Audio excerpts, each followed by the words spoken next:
আমরা এক বিদেশি বাইকে জিগাবো তোমার বাড়ি কোথায়? চাঁদপুর। এই যে দেখলেন চাঁদপুরি ভাই পেয়ে গেছি। ইলিশ মাছ, চাঁদপুরি ইলিশ মাছ সরি।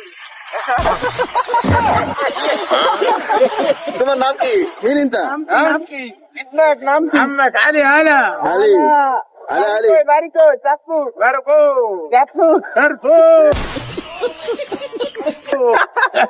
আচ্ছা তাহলে মেলা তুই বাংলা কইতে লাগো।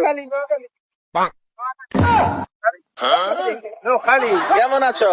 কুমিল্লা কেমন আছো? কুমিল্লা আইয়া কুমিল্লা আইয়া কুমিল্লা বিভাগ চাই। কুমিল্লা বিভাগ চাই। আইয়া কেমন আছো? কুমিল্লা বাচ্চু। কালাম কেমন আছো? ও বাচ্চু। কেমন আছো? ও বাচ্চু।